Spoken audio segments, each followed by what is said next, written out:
Let it out, bro. You human. Ain't nothing wrong with being human. I'm sorry, bro. They don't know who I am, man. It took a long time for me to learn who I am, man.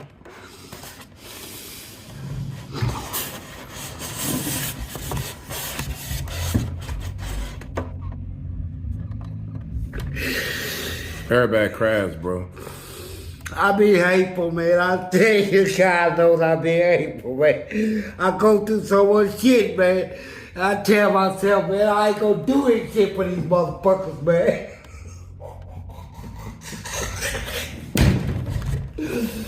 Well, I can save this goddamn world, man. I just don't do it, man.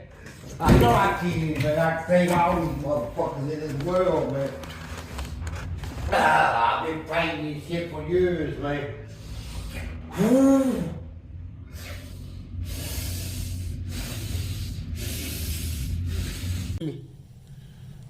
When did the minutes come out? Because you got started pretty early. Yeah, my minutes came out, early. I said I was about 12 when it came out. What was your first crime? Well, my first crime was stealing a car. At 12? Yeah. Wow. You wasn't playing? No, I wasn't. And I used to steal cars. I had a little gang. And we steal cars and we'd go mess with the police. You know, I drive right up to the parking lot. When they change shift, run into one of them, cuss and make them chase us. And we had a position where we'll take them through the alley to initiate to get in our gang. You would have to do this. Bring the police through the alley. We be sitting on the cut. And when we see your car trouble by the alley, we know they right in back of you. So when they come out of the alley, we'll hit them, flip their cars and shit.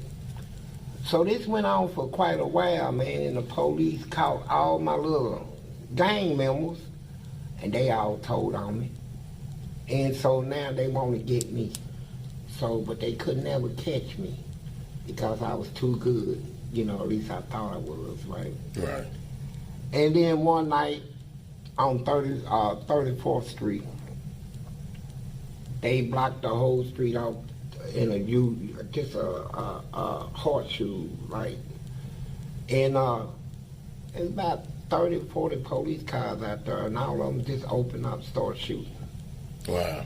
And they thought they killed me. And the ambulance was already there, and the people in the projects came out, they heard all the gunshots and stuff. So the police told me, he said, if it wasn't for your nigger friends, we would have killed your black ass. So I spit on him in the back of the police car. Well, he went for his gun, and the other police that was driving took his hand off the steering wheel to try to stop him. And we on Broadway, the car's going like that, and so they called back up and they took me out of there and put me in another police car, right? Well, I went to the children's detention at the time. Was it JCYC? No. It wasn't? No, this children's center, that's okay. What they call it. And my mom could have got me out that same day, but she said she's gonna let me stay there for the night. So the next day we get out. So they had glass paint jobs that they sold the inmates out of commissary. So I went back there and took a paint job, dumped the shit out and broke it. I come back in that motherfucking bathroom. He said he was going to the store that day and asked me if he can pick me something up from the store. Nigga, you don't know me like that. So I already know what you done already brushed up against me naked. I felt your goddamn dick hit my side of my leg, right? All that excuse me shit. Come on, bro. I took that motherfucking tank job and I said, man, I cut the fuck out of this nigga. This nigga ran, I'm right in back of him, cutting him, slicing him, everything. When I broke the glass, it had points on it. And yeah. And so because I did that, The guards in the administration back in, they said, look, you think you a tough little son of a bitch. We gonna send you somewhere, motherfucker. And we gonna see how tough you are. So they sent me to Eddyville, the maximum security penitentiary. Eddyville.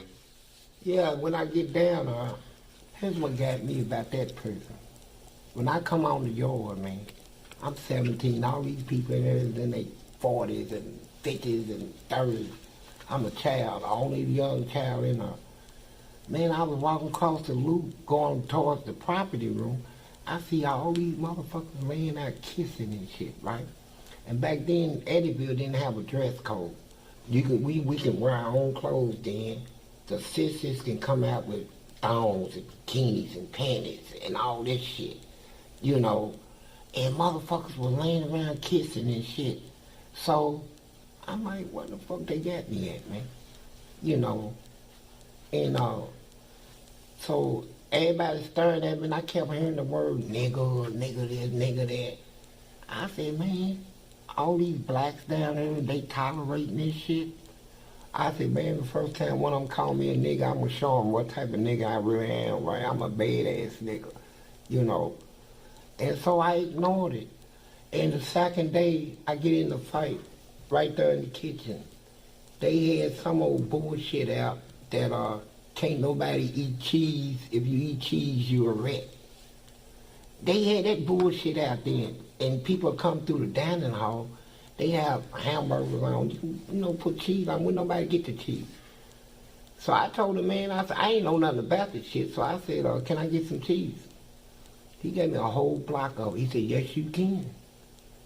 So when I said it at the table, my friend from LaGrange, the other prison, he said, man, get that off your table, man. You eat that shit, everybody gonna think you're a rat. I said, fuck 'em. I'm gonna eat what the fuck I wanna eat. And I dare one of them call me that. And I heard a table, somebody kept saying, rat. I said, who the fuck is saying that? So I looked over and seen a group of white guys looking right at me. And when I seen that rat come out of his mouth, I just went over and just swung on the whole table. Everybody, so I went to the hole. So the guards and them thought this was gonna, like in white guards, they was racist. So they said, we're gonna put you back. You know, we went in front of the Justice Committee, they said, we're gonna let you out of the hole. And I guess they thought I wasn't gonna come back out. And yeah, I came out and it was an old black man. He said, I don't know who you are, I mind what you did, I'm too old to fight. He said, but take this, you don't need it. He gave me a butcher knife. I took it, and I seen that same group of white boys that I swung on come down the step. I already know they coming for me, right? So I just took off running straight towards them with the knife in my hand. I said, fuck it. You know, they might kill me, but I'm taking some motherfuckers out with me. So you doing this at 17, 18 years old? His name was Freddie Dunn. Do y'all hear me? Freddie Dunn. Now I want the whole America to hear this shit. He was a Muslim. I wasn't a Muslim. I was just a rowdy motherfucker. But I had a little pride. I stand up for people. But you know, I let people stand up for themselves too. So one night, I'm on 13 left. I'm on 13 left.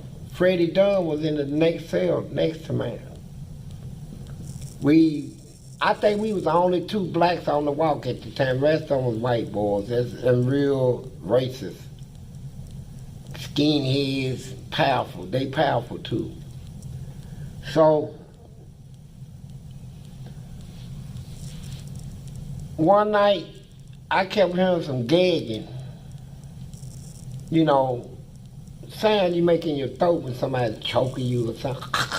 You know, the gagging sound. So I grabbed my mirror. I had a little piece of mirror, stuck it out the bars and try to look down, see maybe somebody's sucking a dick, right? I want to find out who's doing that. So I don't see nothing. So when I looked around the corner into his cell, these white boys, inmates, they already hung him. He was already dead. Hung him from the ceiling. I don't know if we should talk about that. Nah, we will talk about it. Man, fuck them. They hung the man from the goddamn ceiling. Hung him from the ceiling. So I eased back in my thing. They came out the door. And the guard put him back in their cell. And I know the name of the guard that was working the walk at night, that opened the door and let them do that. And then next thing you know, here come a guard walk through like he's making rounds. We got one swinging, then here come everybody and they cut him down. Oh, he hung himself. Bullshit. And what was his name? Freddie Dunn, out of Louisville. They locked me up one day, put me in the hole, and they put me in a cell that was leaking water. I mean, the floor was just covered with water. So I called the guard. I said, can you put me in a better cell? I said, there was some cells empty on my way to this cell. He said, no. I said, can I speak to a lieutenant? He said, lieutenant's busy. So I started hollering, lieutenant, screaming it. Some motherfuckers gonna come up here and get me out of this cell, right? Lieutenant come up here. So he claimed that I was disturbing the walk. Told me, turn around, be handcuffed. So they took me off 11 and 12 walk all the way down to 15 walk. That's one of the lectures there. Down there you got rats come up through the hole in the toilet.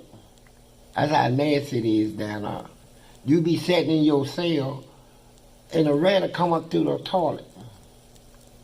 Yeah, a rat. And the toilet is set in a square brick block. They got a brick wall around the toilet, square brick wall. So when you sit on it, your feet will be flat out like that. You know, so I'm not gonna sit on this motherfucker cause the toilet is all green and shit on the inside and it's still like that right now. So I get over and squat and shit. You know, but when they put me in that cell, he said I disturbed the wall.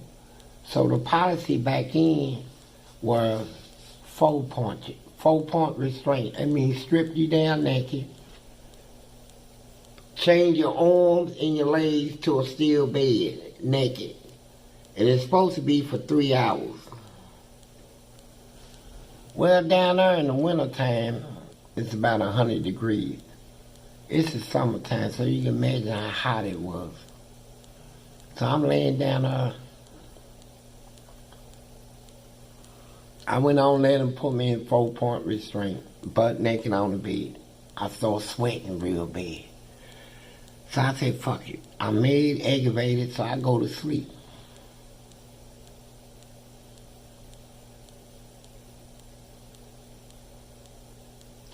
Something woke me up.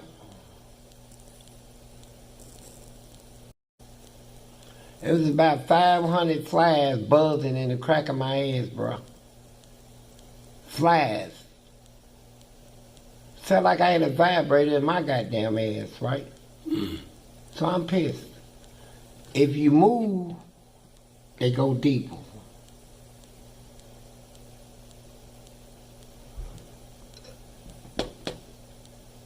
I say, fuck his shit.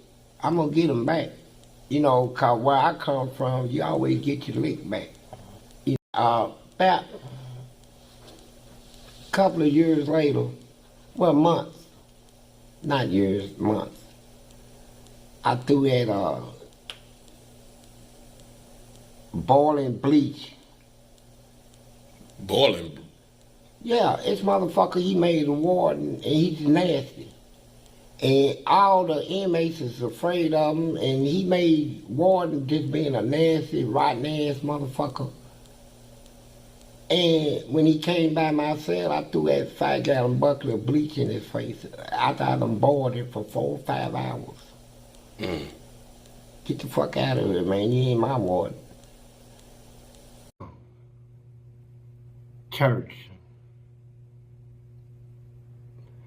And the name of the church was either King Solomon or King David. It was one of them. If you ain't got a King David, it was King Solomon.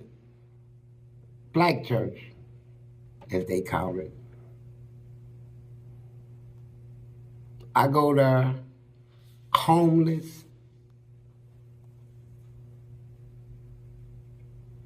Ain't got my hand out. Ain't trying to be a leech and I just want to, be a productive citizen. And you know what that preacher told me? When they saw the day that they supposed to vote me in the congregation as a full member, told me, the pastor, he said, in all my years of being a pastor, 20-something years, I think he said, 20 or 30, I have never had to, the word he used was something, cast somebody out of the church like I was a demon. Told me I was not allowed to be a member of that church, not even to come in and sit. I don't read all the comments, but when somebody tell me of a comment kind of negative, like, I be like, okay, they don't get the picture. I'm gonna help y'all understand who I am and what I've been through with a demonstration. See, telling you, let me demonstrate. Now, watch this.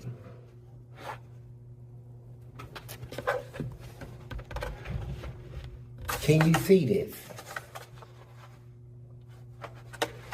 This right here is a milk crate, but we're gonna call it a prison. I was once told by a prison correctional that a prison to society is a dump site. It's where society take their garbage and empty it. It's in a prison. And we was considered the garbage. Okay, now, take this. They say this is serial killers. This is killers.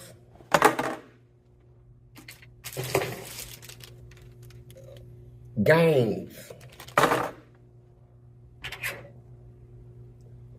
Racist skinheads.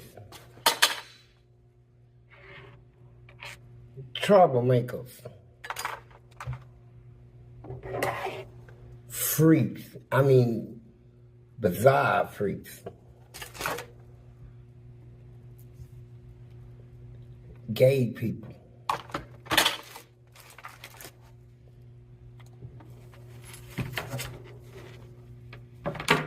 Criminals. Rapists.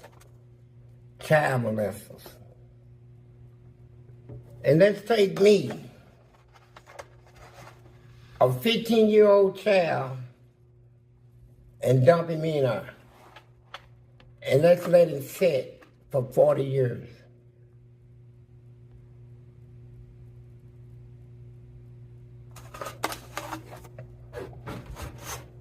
Here I am. I'm a child.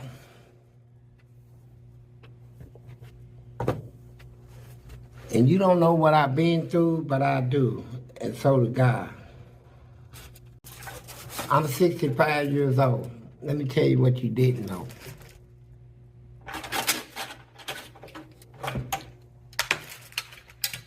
I only been out here in your world for 13 years of my life out of 65 years of living. Only 13 years of my life has been on the streets. The rest of it, they caged me like I was an animal, from a child to a juvenile, from a juvenile to an adult to an old man. The first place I went to was called Children's Center, a detention for juveniles. When I got done with them in there, they shut it down.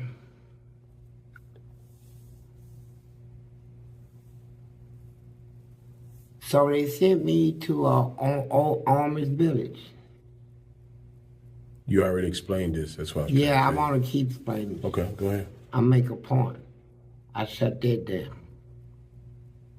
Frenchburg Boys Camp, shut it down. When I say shut it down, they closed it. They sent me to a mental institute in Frankfurt. I locked on this nigga, man. Like a pit bull. Yeah, I locked on him. Tore all this shit open. So here's what happened. And he was a guard, right? No, he's an inmate. He was an inmate? Yeah.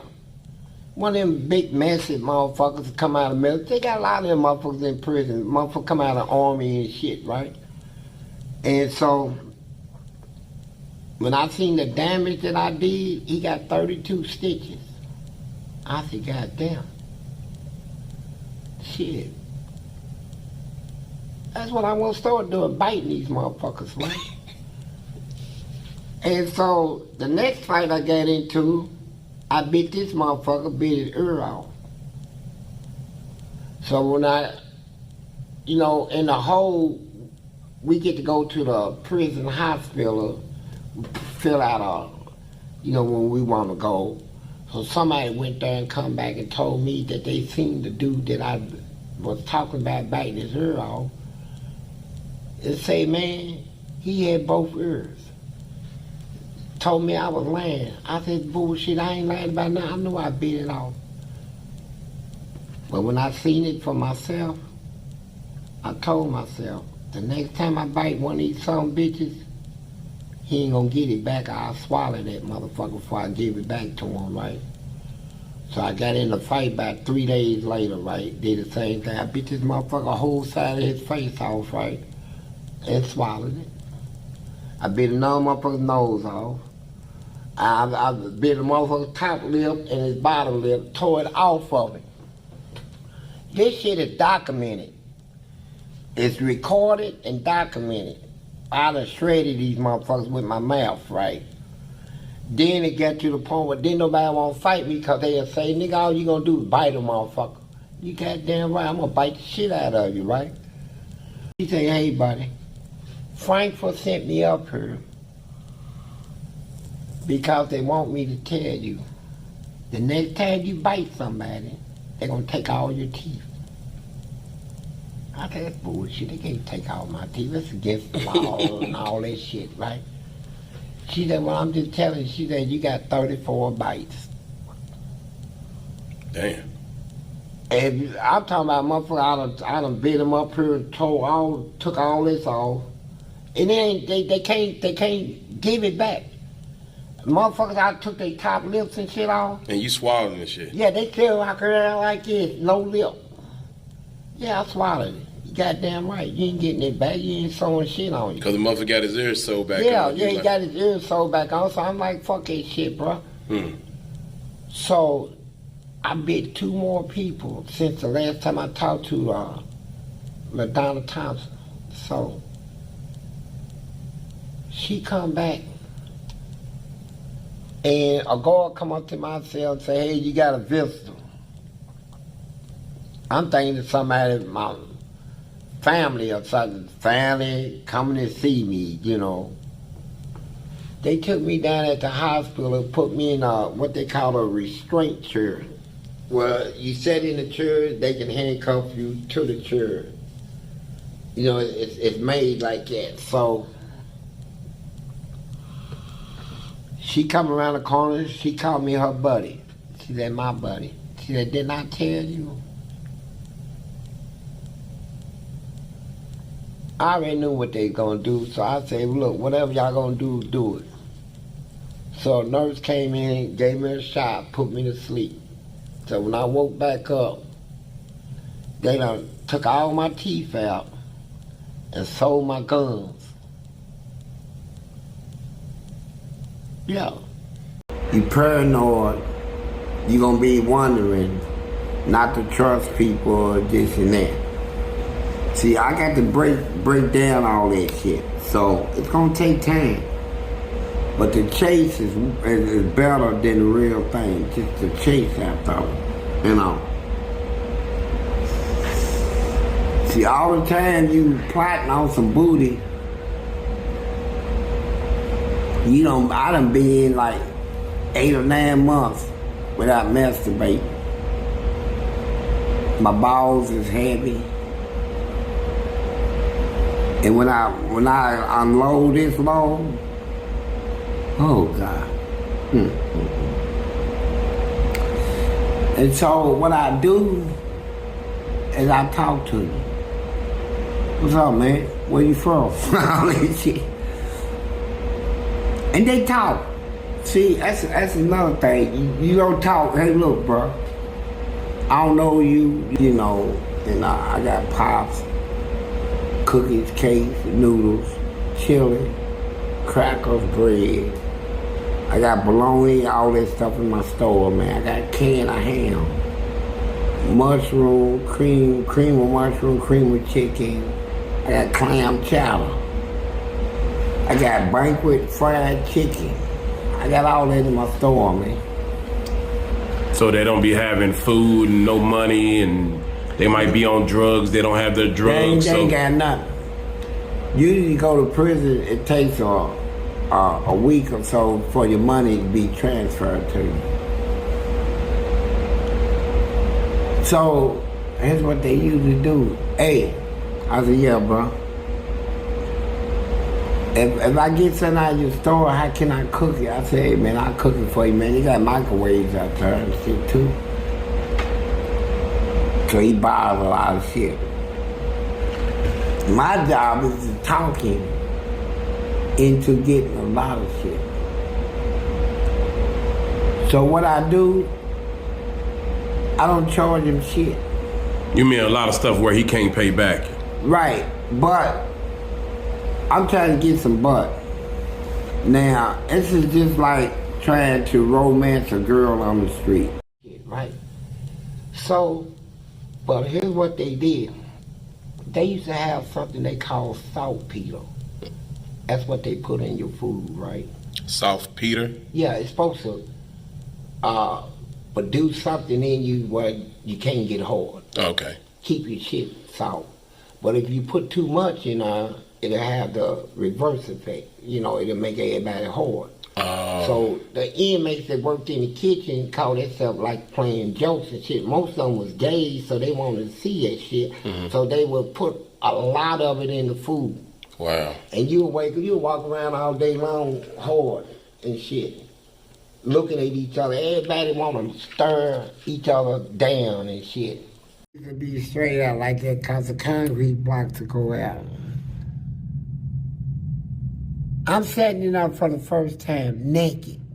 When they put you down there in the dungeon, they always put you down there naked. You don't have no clothes. You can't have no blankets, no mattress, and no nothing. So I'm sitting down there. A juvenile. I started hearing some shit coming out of my water in my toilet. Water splashing and shit. So I said, maybe a bug or something hit the water and kind of get his way out. I looked over. And water started splashing hard in the motherfucker. I said, ain't no bug can bring that type of flash out of there. A goddamn rat. A black rat. They call them sewer rats.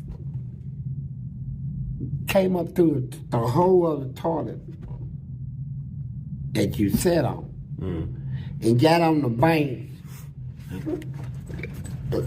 And you know how a dog get out of water and do that shit and all the water off.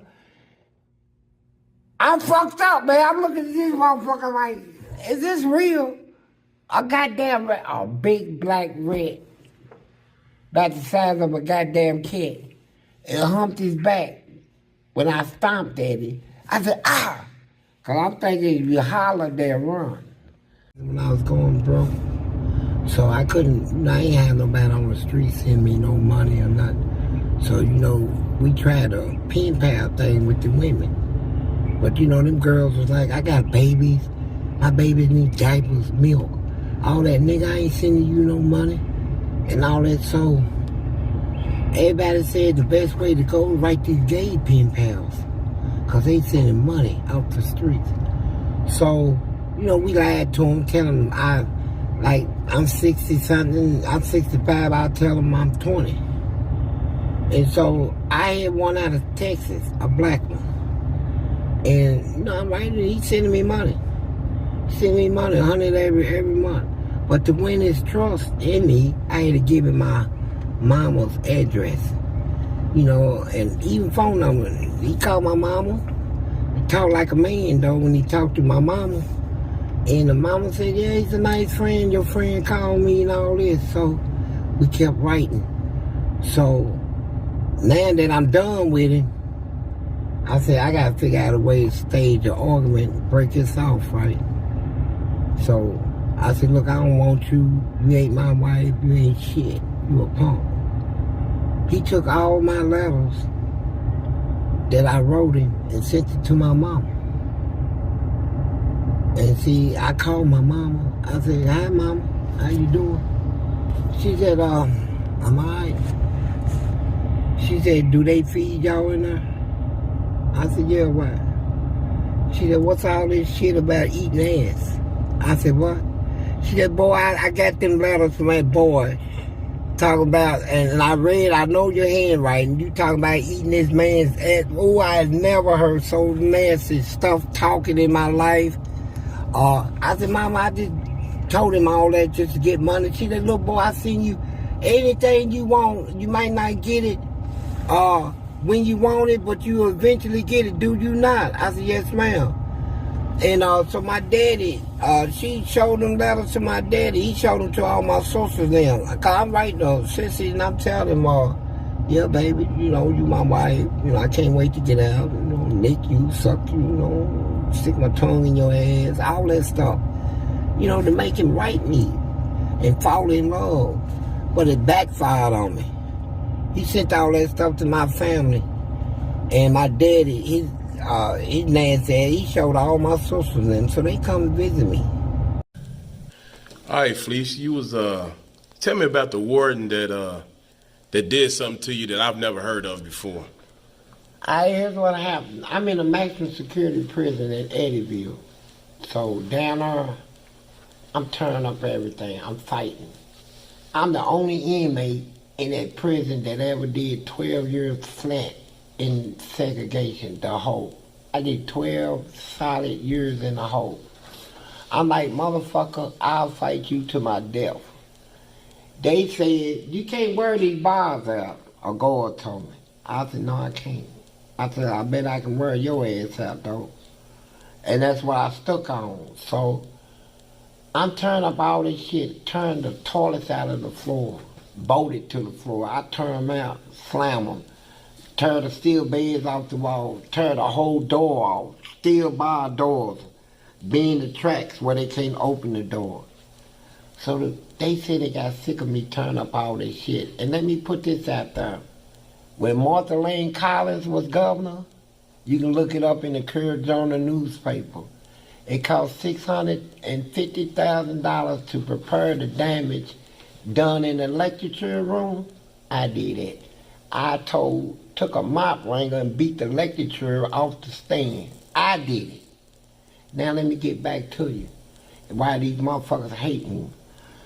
So, these motherfuckers, they didn't like me.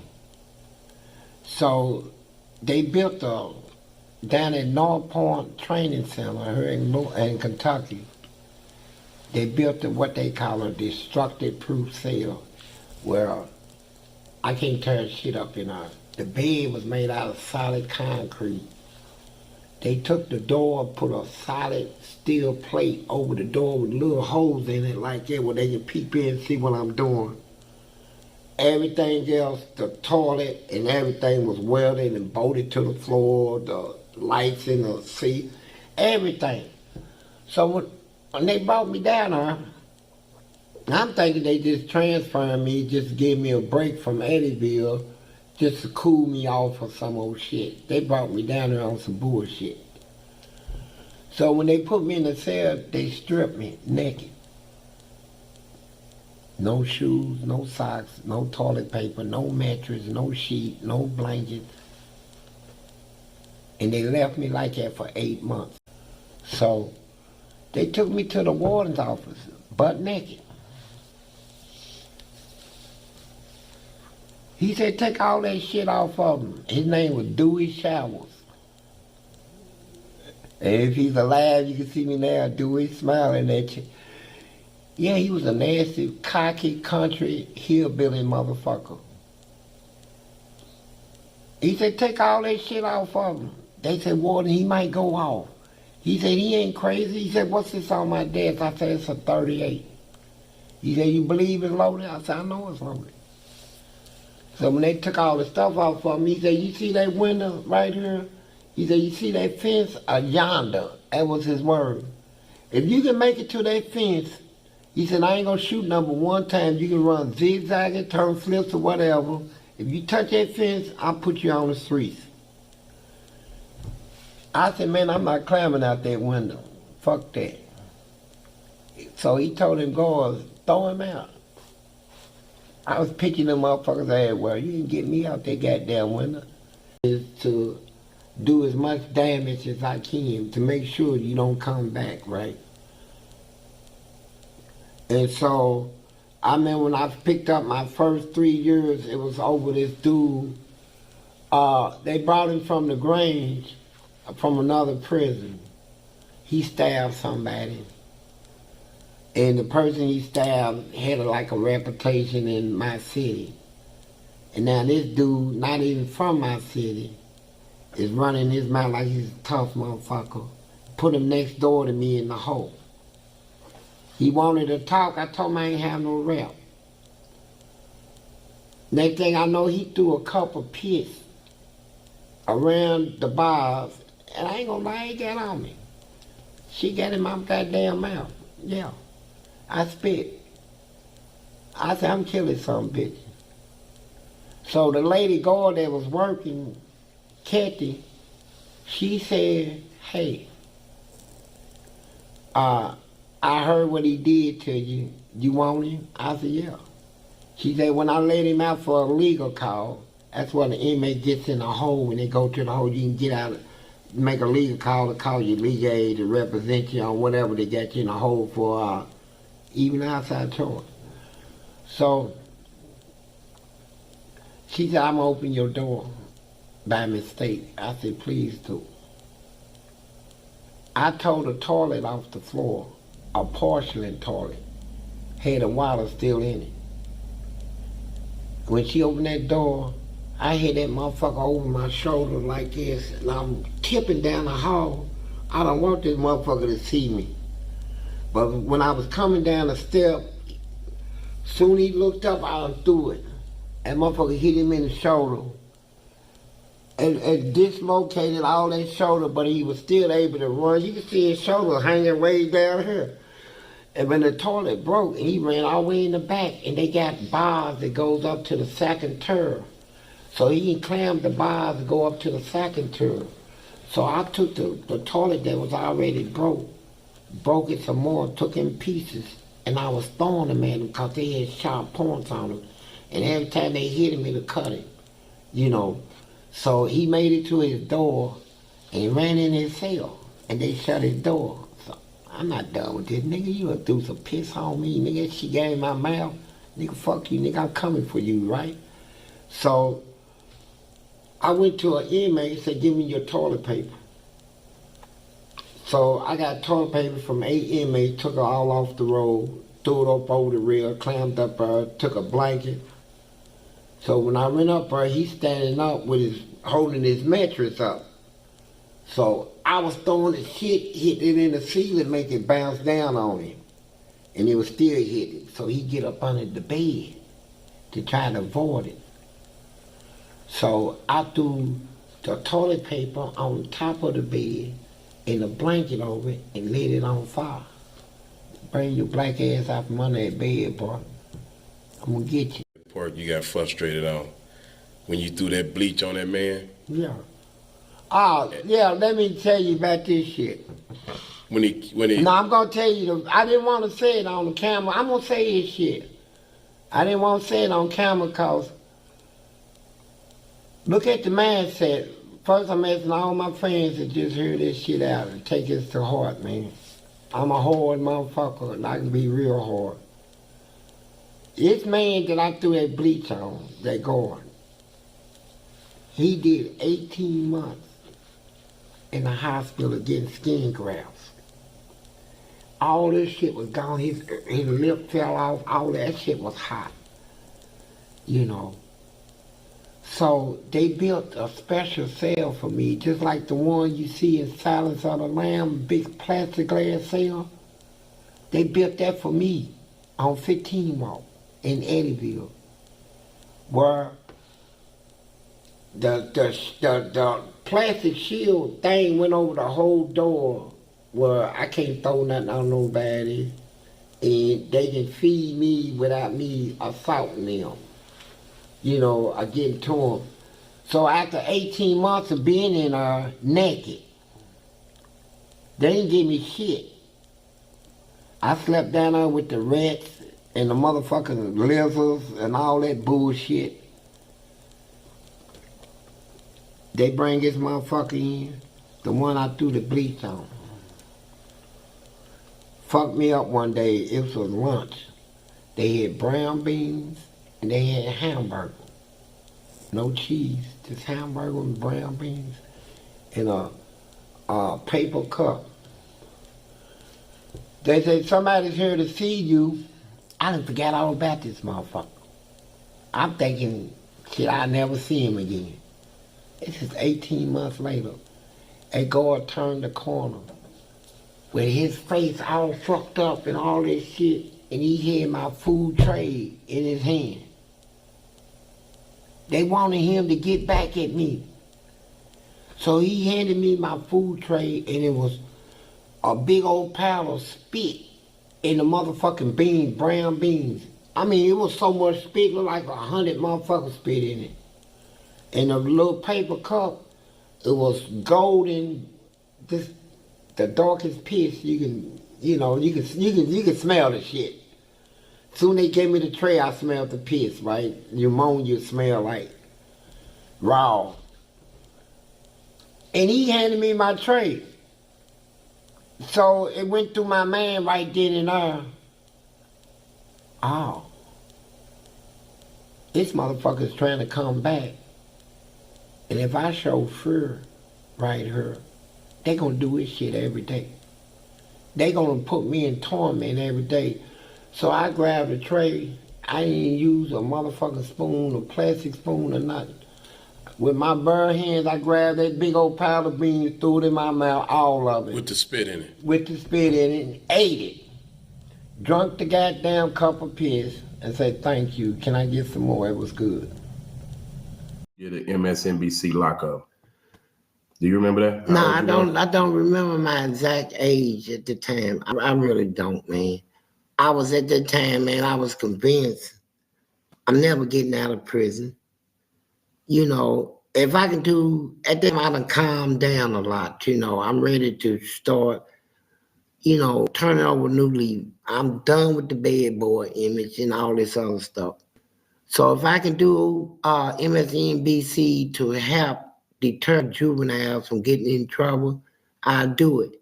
But when I did it, I didn't think that these white people, the nasty ones, had a trap waiting on me. I done touched them somewhere, man. They got their feelings involved, messing with me, fighting me. When I fought them back, a lot of them didn't want to forget it. So they took that MSN thing and just shredded it, man. Lied and it did all kinds of stuff. Made cartoons, made fun of me, put me down. Then they said, you know what? Let's put him out there in the streets and let him see what people gonna think about him. But when they put me out here, they made one mistake. I'm original and genuine, and people love it out here, and they love me. So they didn't get the type of response they thought they was gonna get. Fleece's gonna go crazy. People gonna hate him. Somebody gonna kill him. Man, these people out here love me to death. What do you think drives a serial killer to kill? I talk to all serial killers in prison. I mean, we sit at the table and talk. People that done killed 22, 32 people. They talk to me. And I tell them, I talk to them straight. I don't kiss their ass. I ain't scared of them or nothing. I talk to them like, I say, hey, Benefield. And who's Benefield again? Benefield's the one who was killing them girls, throwing them in the river at Shawnee Park in Louisville, Kentucky. A little cockeyed nigga. Nigga eye, walk with one eye like this. He was a killer. He said, I'm gonna tell you, he said, what's up, please? I said, what's up, killer? He said, oh, come on, man. I said, come on, what, nigga? Fuck ass nigga, what? I said, why you kill all them girls, nigga? One day he told me, there's always something that triggers them. It's different triggers that trigger a serial killer. One trigger. These is people that bite their tongue throughout life. Nice, can take everything. It builds in them. And then something to trigger. They off. But they good people. They give you a shirt off their back if they like you. But that one thing that triggers them, when that triggers, it kills everything. They'll be your worstest nightmare. I talk to all of them. They love me. They tell me things they won't tell no FBI, no newspaper, nobody. They talk to me, tell me all their little darkest secrets, why they did. Like I talked to Duck Man. He killed his wife over a duck. He had a pet duck, and he loved it. And one day, his wife cooked him dinner, and she was a hell of a cook. She could take chicken and cook it and make it taste like steak. She was that good. So when he got through eating, he said, honey, the meal was good. Thank you, darling. What was it? And she told him it was your duck. So he didn't want to alarm her. He said, well, it was good. He played it off. Took in the room later in the bed, went back and got the hatchet. Came back and cut her ass up and cooked her. He said, I ate her and she was better cooked than a duck.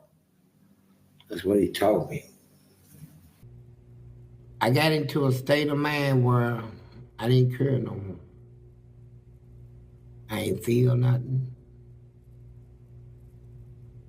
It's like I was alive but dead to my feelings. I shut everything down. Only thing I'm gonna do is fight you. But while in the course of doing all that fighting, I remember the time when it all changed And I started having these bad nightmares where the devil tried to take me in my sleep. 3 times he did.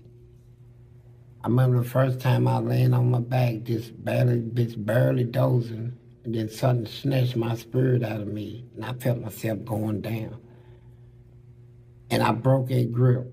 I broke the devil's grip. Not long after that, a year or two, another attack came.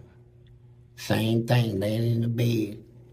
And then this time, I seen a pond, and a pebble hit the pond and made them waves, and it was a face in her. And when them waves cleared up and I saw the face, something snatched my spirit. That was the look of death.